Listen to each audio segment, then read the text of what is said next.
Well, what Correlate is, we built this. It is a social media analytics platform that exists in a congressional person's office or a senator's office. And it takes in their correspondence and it visualizes it for the office in real time as the correspondence is coming in. So if you're a chief of staff or a senator and you want to know what people are writing into you at any given time or right now, you can actually get an answer to that question analytically in real time. Mm-hmm. And how is this different from the software that congressional staffers are already using? This is the first piece of software that visualizes and does any sort of analysis on the correspondence coming in. The other types of software that they have there right now basically serves to facilitate the sending and receiving of correspondence. It's kind of like Microsoft Outlook, but it's a specific version for Congress. And what our thing does is it makes those things work better because it tags all the emails so that when it goes into that system again, it makes it automatically tagged and organized. The way this had been done, and in many offices it's still done this way, is you have interns. And I often meet people that are, they see this and they're like, oh, I was the one that actually had to spend all day tagging these things. And the good news is when you have something like Correlate that does it for you, you can spend all of your day working on how to solve these problems instead of, putting little things in boxes. So what are the kinds of questions that you can get answers to as a congressional staffer that you might not have been able to get the answer to before? There's a lot of things. You could eventually get a lot of these questions answered, but it would be a manual process. So if any of your questions are, what's going on right now, we have answers to those questions that you couldn't really answer before. Mm-hmm. But specifically, what does it do? It has the ability to tell you where in a district people are writing in from.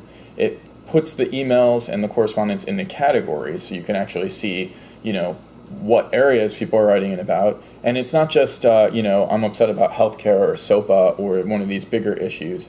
It are the smaller issues that we're not all paying attention to. Those rise up and you can actually see what's there. And then it's also, a lot of people don't realize that congressional offices are there to serve their constituents.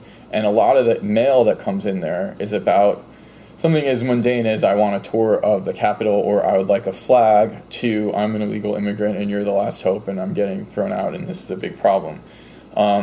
That's why these emails are kept private because there's a lot of casework that goes through there that in the other system could be hard to find or lost, that this helps to clear that up for them and also to understand how much casework they're doing. And in terms of volume, about how many emails does a congressional office deal with in a day?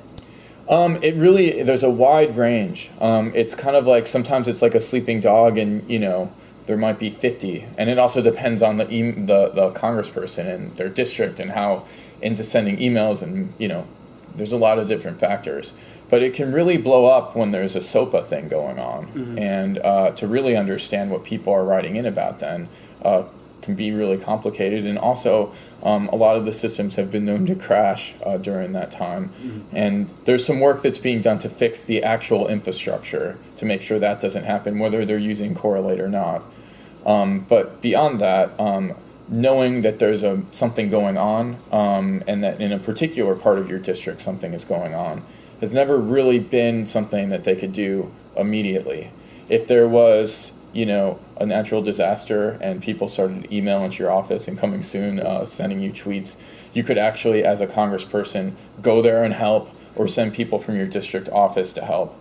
Or go back in time and see if there's an area of your district that had a really huge, veterans issue and you want to deal with that and you want to let everybody know that you're dealing with that. Mm-hmm. That's it's easily possible with this. Mm-hmm.